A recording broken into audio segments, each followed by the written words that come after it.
The Evolution of Sound, a Music ISP project by Eric Wu.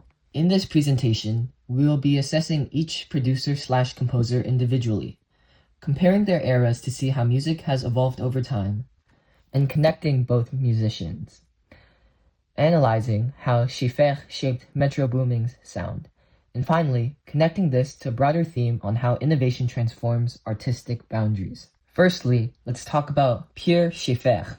Born on August 14, 1910, in Nancy, France, he died on August 19, 1995. He formerly studied classical music at the Nancy Conservatory. However, he pursued higher education in engineering. He was the first person to treat sound as something to be manipulated, like a physical object, and was often called the first DJ because of this.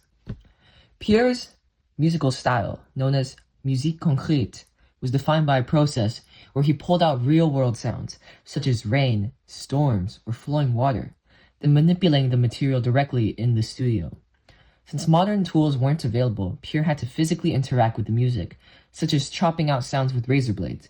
He introduced the concept of sound objects, where he believed that once recorded, it could be separated from its visual source. Now, let's analyze some of his famous compositions.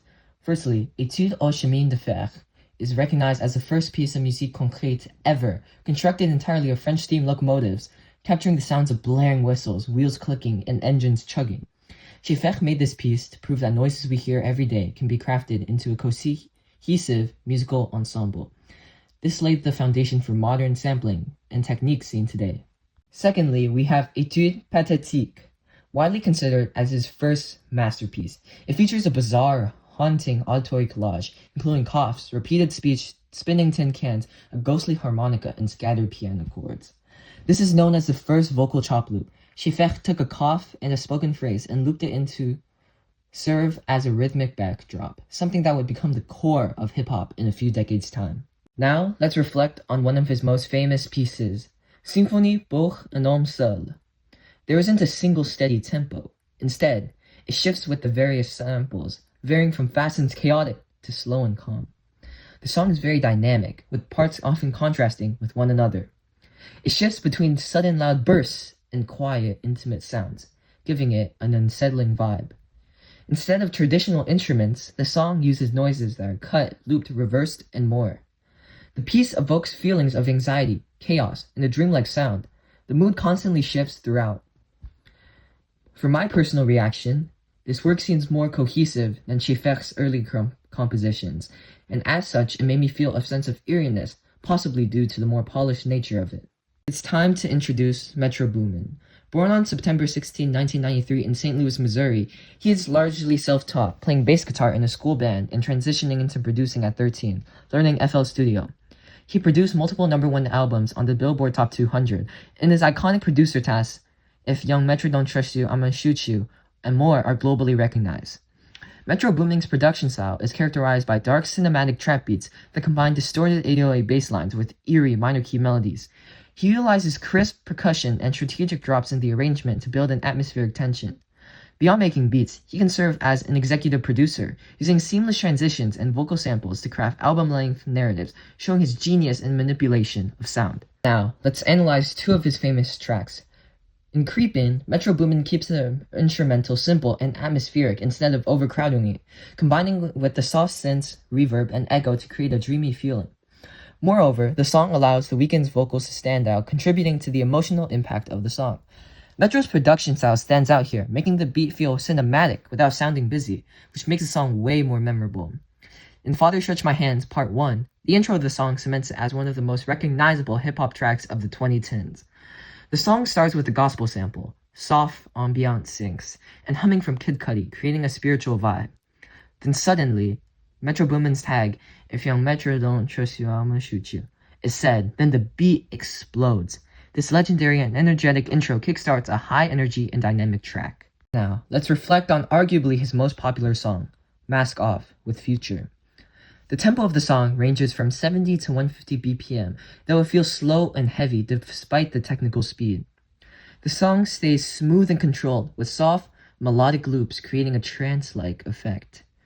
The iconic flute loop makes a song instantly recognizable with subtle layers between, and the song feels hypnotic and cinematic, with the melancholic flute and calm drums giving the song its atmosphere. For my personal reaction, the song has a calm vibe to it, though ironically is used as a party song. The flute distinguishes it from any other song, and despite its calm nature, it evokes an energetic feeling. In Schaeffer's era of the 1940s to 50s, he worked with reel-to-reel tape machines and manual tape cutting for his splicing work. Sounds had to be recorded manually, and tape needed to be rearranged by hand. Due to this, many of Schaeffer's work sounds appear unpredictably, and pacing often feels fragmented and experimental. The unstructured rhythm became a defining theme of this era, which focused more on exploration rather than perfecting a sound. In Metro Boomin's era of the 2010s to 2020s, tools have evolved significantly, with Metro using digital audio workstation (DAWs) to manipulate pitch, timing, distortion, reverb, and layering sound instantaneously. This meant that rhythm now became the foundation of songs, with strong 808s, repetitive drum patterns, and a clear pulse as seen in many of Metro's tracks.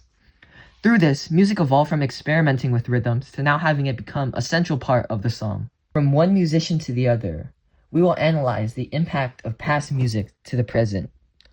Schaeffer's most influential idea, that recorded sound can become music itself, helped establish the foundation of Metro's production. Songs like Mask Off and Creepin' are built around sampling, altering, and looping recordings, so in a way, Schaeffer paved the way for Metro's production style. Moreover, Schaeffer treated composition as arranging and manipulating sound, which is the role of a modern producer. Metro doesn't play instruments like his predecessors. Instead, he layers sounds and shapes atmospheres, something only possible due to Schaeffer's innovative composition style. And for the broader idea, innovation reshapes expression.